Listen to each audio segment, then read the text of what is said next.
tough. All right, so we'll go ahead and get things rolling. Looks like we're kind of in the mid-semester slump in terms of where students are. But that's okay. We have John Banghoff hosting this week's weather briefing, and of course, we always expect a solid briefing from John, so I'll let him take it away. Thanks a lot. Well, good afternoon, everybody. I am John. Sort of still finishing up my master's here at Penn State, and been working over at the National Weather Service in State College for 5 months as of Sunday. So kind of wild over the past 5 months. There's been all kinds of crazy weather, wettest summer on record, and then most notably 2 weeks ago today, actually, one of the most active days in Pennsylvania weather history. Most active day in October by far, and I think 4th most active day in terms of tornadoes ever. So starting out, here's a picture from the 11th, which I believe was late last week. Beautiful sunset. I saw a bunch of pictures of people taking them from up here as well. Just taken by one of the daughters of our forecaster with the office. Just phenomenal, and it seemed like a good start. So today's forecast, we're going to talk about the October 2nd tornado outbreak, and we'll kind of glaze over Michael and Leslie. Leslie being the tropical storm that never wanted to die.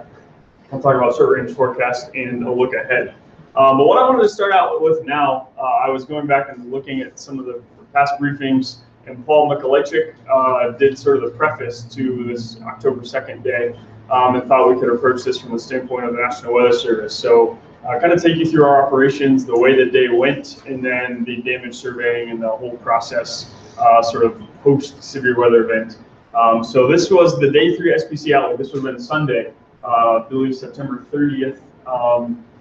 And you can see marginal risk for sort of northwest Pennsylvania. When you just look at this, you're like, nothing particularly exciting about it. There was a boundary that was setting up, a chance for some sort of severe weather, but in terms of our operations, it's kind of like business as usual. Nothing really triggers to get excited about. Even day 2. So now we're starting to talk about Monday's forecast. Marginal risk has expanded a little bit farther to the south and east, still focusing on the chance for some severe weather, mainly wind and hail being hazards. And then by the afternoon on Monday, you see we get upgraded to a slight risk. For us at the National Weather Service, this means that we're now sending out briefings to our core partners, so emergency managers, some of the different people that we work with, and then putting stuff out on social media. You can see that slight risk area is for most of our county warning area covering central Pennsylvania, pretty much all but the far southern tier. Within their discussion here on Monday afternoon, they were in a supercell or 2 cannot be ruled out as the low-level storm relative velocity will approach 200 meters squared per second squared near the warm side of the boundary. So in essence, what we're getting is kind of a typical severe weather setup where you have some sort of boundary oriented from west to east, southerly winds to the south of it, and then some sort of easterly component which can generate some vorticity and potentially spin up some tornadoes, especially along and ahead of that boundary.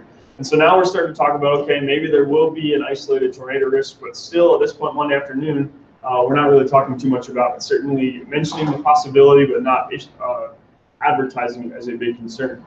Now, day 1 SPC outlook, this was early in the morning, 2 a.m. Iteration of this, and the slight risk has now been expanded. As we break it down into our different categories, you can see hail on the far left, mainly confined to the Pittsburgh and Cleveland areas. Wind at 15% across our entire area. This is, 15% a big wind day, but still not something we're necessarily going to be super concerned about from an operational standpoint. Basically letting our emergency managers know if you see storms, keep an eye out. And then that 2% tornado area, which again, warrants us to say there could be an isolated tornado, but here we don't really get tornadoes in general, so we're not going to really sell that as too much of a deal. Then the 13 UTC outlook, slight risk expanded just a little bit farther off to the west. But now you see that 5% tornado risk squarely over central Pennsylvania, covering most of our county warning area, a little bit of Pittsburgh, a little bit of Philly, and Binghamton as well. So now at this point, I rolled in about 7 o'clock. This was issued just a couple hours later, and we knew that there was going to be some severe weather that particular day, but still not necessarily expecting a widespread event. The 1630 iteration, slight risk still about the same.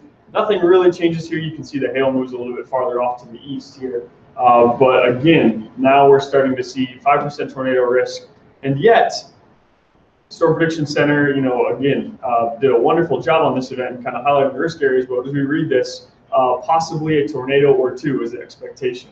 So when I came in 7 a.m. that morning in our briefing that we sent out to our partners, we did start emphasizing the chance, at least a more notable chance for tornado activity. Still didn't expect what would eventually happen. but this ended up being sort of a crazy day. So warning operations timeline, give you a glimpse of what we're doing, especially from a social media standpoint. So again, got it about 7 o'clock, 7:49 a.m. Post this with this nice weather stem view over Beaver Stadium. Beautiful start to the day. Showers and thunderstorms expected from northwest to southeast. Just stay weather aware. Again, no expectation that anything was going to get crazy, but you start sort of feeling like, okay, maybe this could mean something. 11:40 a.m. a few hours later, there's the radar update. Looks fairly mundane. You can see that line of showers, especially off to the northern part of the area. Scattered thunderstorms develop. Main threat is wind with a tornado or two possible. So still mentioning the idea of tornadoes. Flooding becomes a concern here, so we issue a flash flood watch about 1:30 p.m. You can see there's a flash flood warning that's been issued here up in Potter County. Isolated accumulations of 2 to 3 inches are possible tonight. And then I also mentioned, again, damaging winds and a tornado or two remain a possibility. So on a day like this, even though it's not your moderate, your high risk day, it's still important for us to be able to communicate what the threats are. So in the midst of flooding ongoing, we're still saying, keep an eye on this, but there's more to come. There could be some severe weather a little bit later. Then about 3 o'clock, the Storm Prediction Center issues its tornado watch, and coordination calls happen. And you can see for our area, it covers pretty much everything but the far southern tier. And at this point, actually, some of the first storms of the day had already started to fire. And so we're kind of geared up with the possibility of tornadoes developing. And then what happens over the next couple hours is kind of surreal. For a lot of the forecasters at our office, it was way more active than many of us had anticipated. 3:15 p.m. So this is really the first tornado warning of the day, right out of the gate. Getting reports from Crawford County, which is 1 county to our west of this damaged nursing home. And so at the office, we're like, oh crap, this could be bad. Advertising risk of these things. The first storm of the day produces what was later an EF2 tornado. So we're certainly geared up and saying, okay, stuff's ending up, touching down. We're having a lot of big concerns. So we issued our first tornado warning shortly after this, actually a little bit farther off to the east. So let's go ahead and take a gander at that, and we can see kind of how the day progressed. So I'll let this play through a couple different times. Let's see if I can, yeah. Can you guys see that okay? I guess well enough. So I'll let this play through one more time. You can see all kinds of chaos going on. You got severe, you got tornadoes, and you got flash flooding with this. You can see the boundary draped from west to east across the area. As this thing plays through one more time, we'll be able to see, as we start, there's the tornado warning that produced the EF2 tornado. You can see we got some downstream cases, and then this sort of congeals into a line. We have severe weather, we have tornadoes, we have plenty of different signatures. So we issued 10 tornado warnings throughout the day. Some of the velocity couplets were textbook.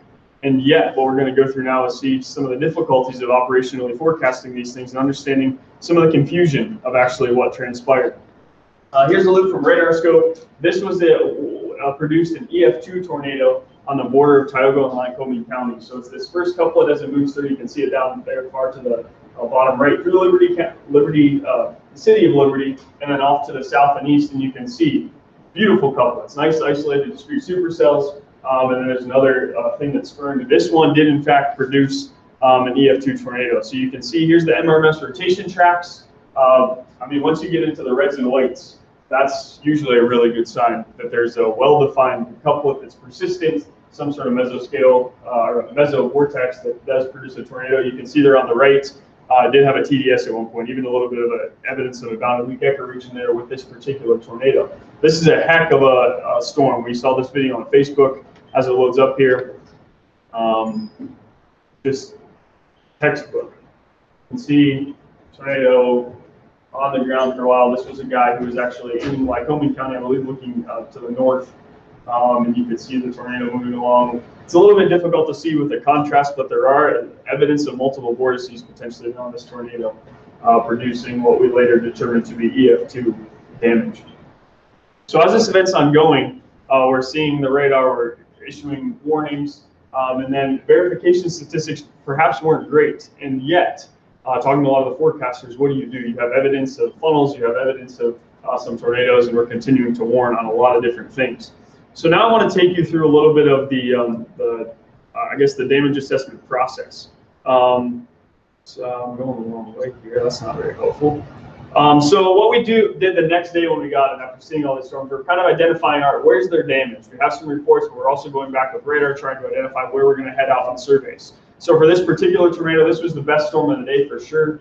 for us in terms of most clear-cut signatures. So we contact emergency managers, coordinate with them about where we're going to go, where we're going to meet. We sent out 2 meteorologists to head up and meet the Lycoming County Emergency Manager along with Tioga County and have determined these tracks. And actually with this particular storm, we got help from the Emergency Management Agency to fly a drone. So here's some drone imagery. Certainly pretty remarkable stuff. You can see the scouring along this field. Very textbook case of a very strong tornado. And as we click through some of these things, you can see there's a van that was fairly obliterated. I don't think the van was still in commission, but certainly some dramatic imagery. Very characteristic of EF1 at least, if not EF2 tornado, are these trunks snapped off. So the enhanced Fujita scale, we have damage indicators that we use to identify estimated wind speeds. And then this is also a pretty remarkable aerial shot. So you can see the drone right over the top, and you can certainly see how there's a kind of crisscrossing and rotational pattern in the way these trees fall. Trees here in Pennsylvania are one of the best ways that we can indicate damage, whether they're falling along a straight line or in some sort of convergent pattern. Lycoming County EF2, again, was the strongest storm of the day, certainly notable and very textbook tornado. So then we looked into Lycoming County. If you remember, we talked about with the northern Lycoming County storm, we had some reds and whites in our MRMS rotation tracks. This Lycoming County storm had one of the most persistent couplets on radar. We were issuing warnings all the way along it, and yet no evidence of a tornado being spawned. You can see this picture here from one of the videos we got, a little bit of a lowering. There does appear to be a funnel cloud on that thing, and yet nothing touched down. It passed through Muncie, passed through south of Williamsport, Montgomery, highly populated area, and we didn't get any reports, and still to this point have not gotten any reports. So again, what do you do if you're sitting and seeing the signature on radar, you issued, you do not, go ahead and issued in just a very difficult situation. Here's another interesting thing. So real time, I'm monitoring social media, and we get these pictures coming in from Clearfield County, near their Clearfield Mall. At first glance, you say, oh crap, that looks terrible. What could that be? There had been a persistent mesovortex off to the west in Jefferson County. 2 tornadoes were confirmed there. In Pittsburgh's county warning area, that same rotation persisted into our area. We had warnings out on it. And based on what we've seen, no evidence of damage. Perhaps there's some trees down. It's very sparsely populated, a lot of terrain and things where we can't quite access everything. We think this probably was just an updraft that had a really ominous looking structure. But again, social media situational awareness, you see this coming in, we're queued up already to believe that there's probably tornadoes on the ground, so we're thinking, hey, this will certainly spurn something, and did not end up doing so. Now, we actually just confirmed this late last week. This was Warren County. And looking back on radar, we got some reports of damage from the emergency manager. He had gone out and looked at it, was pretty convinced it was a tornado. We went up and checked it out. So you'll notice where this white circle is. I have 3 different radars. You have Buffalo, State College, and Pittsburgh. You'll notice the velocity, which we traditionally use to identify where tornadoes are occurring, all in the purple haze for all 3 of these radars. Very, very difficult operationally to be able to detect anything here, even knowing what's happening.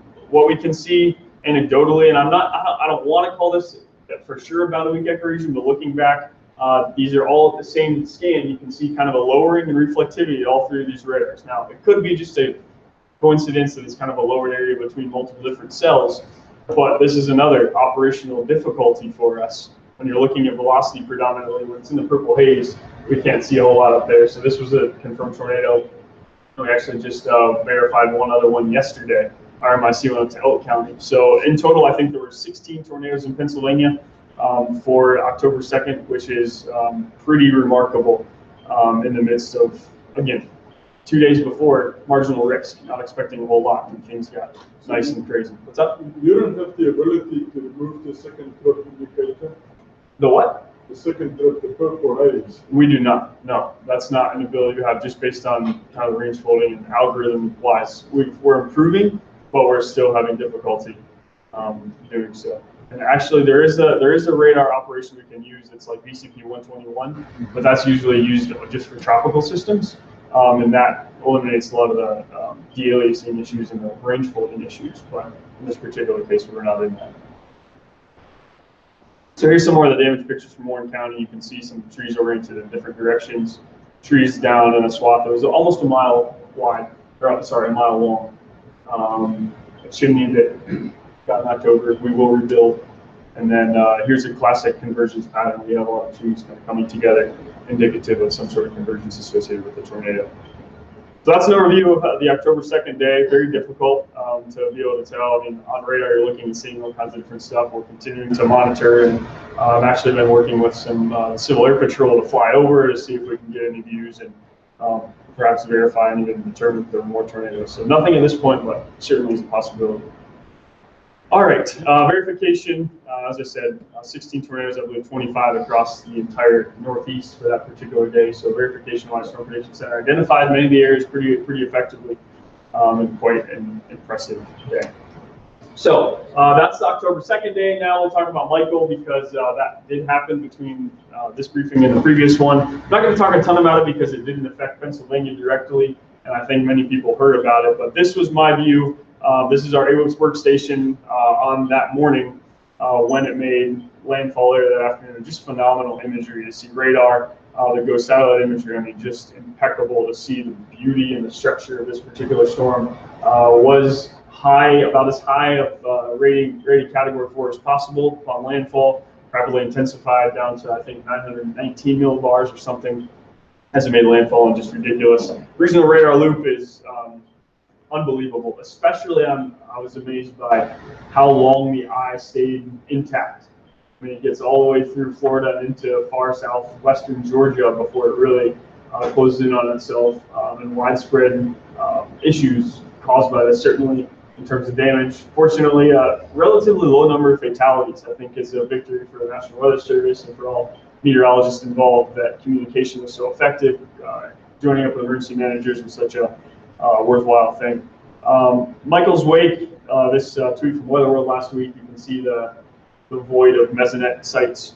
And actually I was on this morning, and this is actually current power outage report from Florida. So you can still see widespread power outages, 50, 60, 70, even 98% there in one of the counties just north of the coast. The issues ongoing and people continue to work like crazy. So the news cycle certainly has moved past Michael, but efforts are ongoing to continue. And now Leslie, we had talked about this. So 22.25 day existence as a coherent cyclone. Ultimately it impacted Portugal, producing wind gusts upwards of 110 miles an hour. This guy, Brendan Moses, created this graphic and posted it on Twitter today, and I thought it was a pretty interesting way to see the life cycle of Leslie. You got it originating as a tropical lull on the 22nd, and they're doing all sorts of crazy, wild stuff before finally getting pushed out. Finally got a cold front to come through that was responsible for shoving Michael clear off to the east, and now this one as well. So pretty remarkable. Thankfully, it didn't have a lot of impact on anybody, but bears watching. So that's the historic stuff kind of nationally. And now let's transition back to Pennsylvania. Ben talked about this last week, the Octoster, as it were. This is departure from normal temperature for the first half of October. You can see well above normal, 9 to 12 degrees across most of Pennsylvania in the far eastern half of the United States. And drastically, we've transitioned back into, I wouldn't even call it fall necessarily. It's not quite winter, but it's certainly a hybrid of the two, where we dropped off pretty drastically. So this was last Friday morning, the 24-hour temperature change.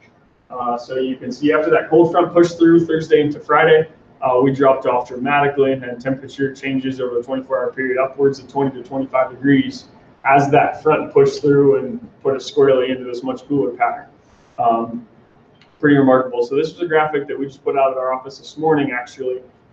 Bears a little explaining. So this is October 2018, and in red you have the actual mean daily temperature observed at Williamsport. Okay, and then the date for each of these is listed as the average mean daily temperature when it would occur. So for example, on October 2nd, the average mean daily temperature, because you had such warm nights, was 70. That average mean daily temperature often climatologically occurs late August. Once you get into the 9th and 10th, when we were really, really warm, we start talking about we are 1 degree warmer than our maximum average daily temperature for the entire year. 2 degrees warmer on October 10th. And then we descend back into some sense of normalcy, where it was 47 on Sunday, certainly felt very chilly, and now that's more like October 29th. So I think what's going to end up happening, we'll talk about here shortly, is I think October is probably going to end up approximately average. it seems like, for the entire month. We started out well above average. Now we're much below average through the course of the next couple of weeks. And the Pod Prediction Center bears that out as well. So very interesting tale of two halves of the month, where we're going to look back and it's going to be an average October, and yet two very different halves that occurred. Another thing that people have been talking about that I'm particularly interested in is the fall foliage. So this is from the Department of Conservation and Natural Resources. This was issued last week, running through, I believe, tomorrow. And you can see across much of central Pennsylvania, we're approaching our best color. The expectation is that over the next week, we may push up into that peak range. And my concern is that it's going to be windy the next couple of days. And that could seek to blow off a lot of the leaves on the trees.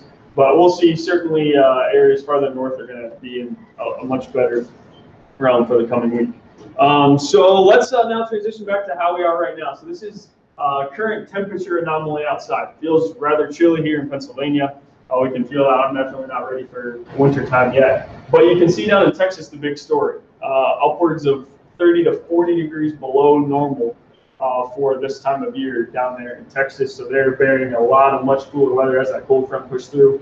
Now we'll go to the Weather Prediction Center site just to kind of get an idea of what we're looking at overall. So our general setup, we've got low pressure off the southeast, a cold front draping across, and a big section of some rain, persistent rain across Texas pushing up. As we move this thing through, we're going to still be pretty much in the clear. We do get another push of a little colder air as we head into tomorrow into your day on Wednesday. It'll cool us off a little bit. Maybe we're going to change for some lake effect showers, potentially some flurries mixing in across the northwest. And then high pressure is going to settle in for the next couple of days. So things are looking good. The big story, though, I think down in Texas is going to be the QPF. So you can see, especially as we look at our 1 to 2 and 1 to 3 day total, San Antonio in particular has quite a bit of widespread flooding going on. And so there's this video posted on Twitter earlier this morning.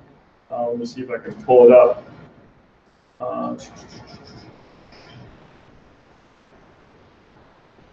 Watch this thing now as it's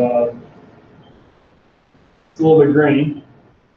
Water pretty high up on this bridge, and then boom, there it goes.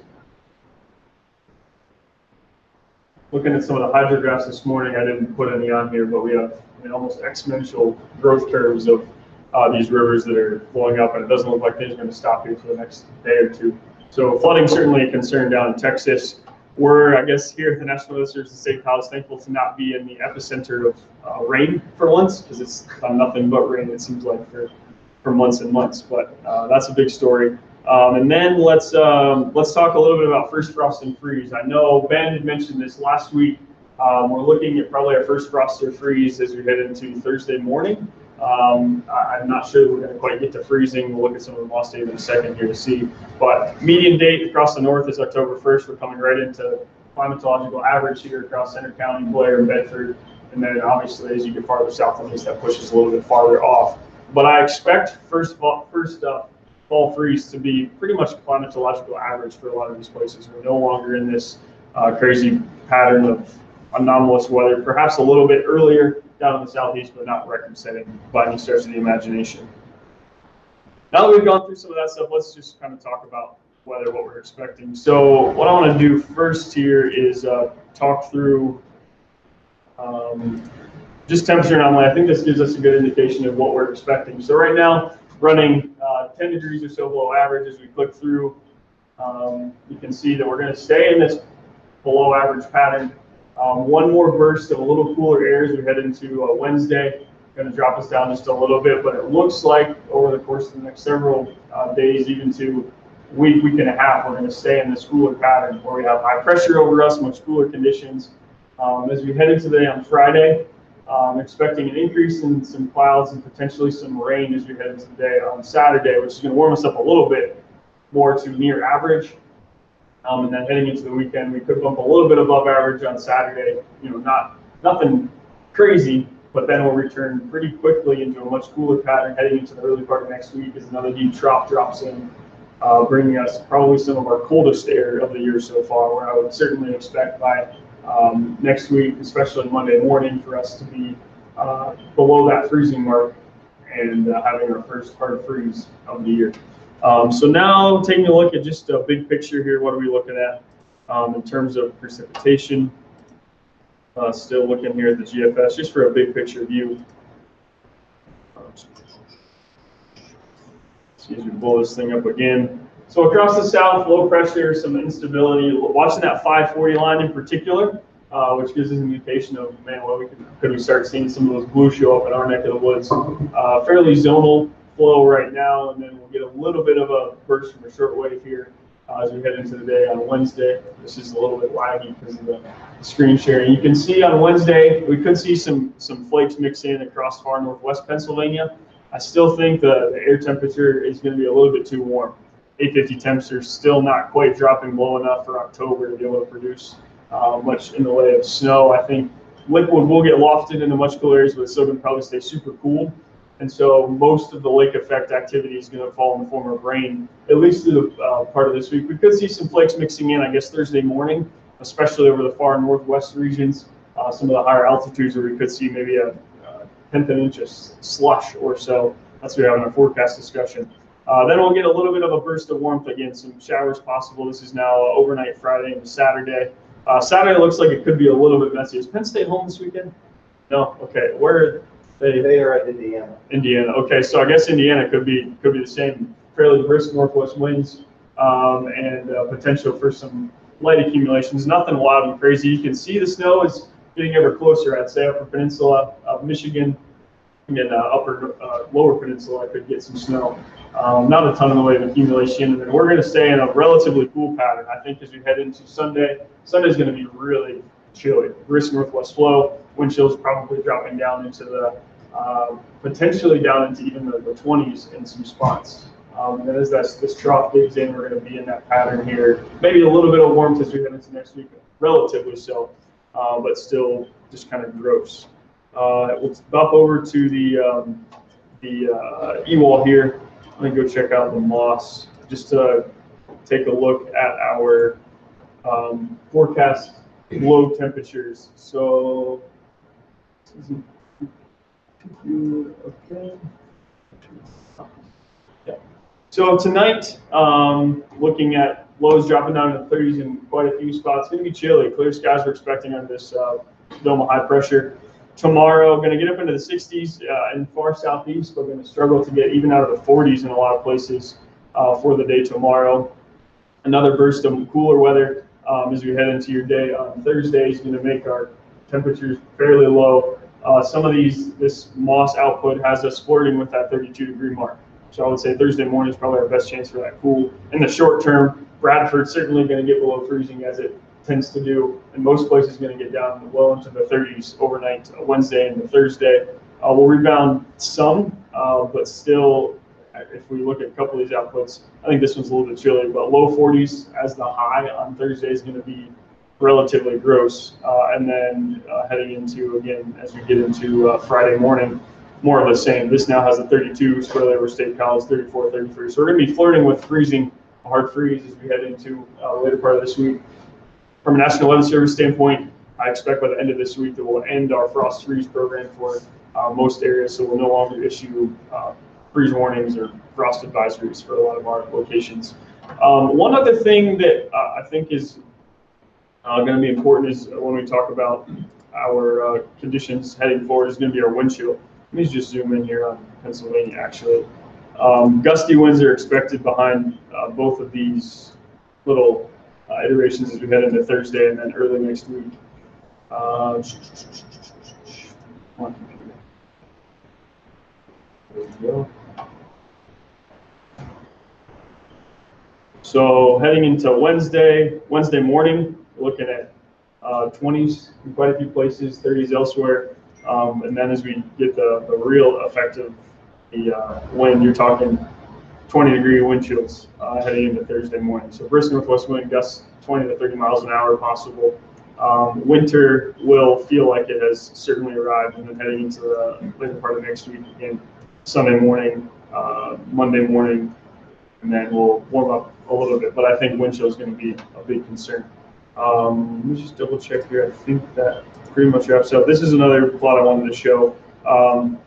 Lake Erie is still plenty warm. In fact, a little bit too warm, I think. needs to cool off a little bit because I think it's still impacting some of the near surface environment such that snow is not able to form or even melts before it even gets to the ground. So snow, I'm not thinking is going to be a huge concern anytime over the next week or so, but we'll have to keep an eye on lake heater to see as it continues to cool off. If we can actually generate some lake effect snow, especially across the Northwest, and we'll see what we can do. So that's all I've got. Any questions, anything else you guys are interested in looking at before we wrap up here?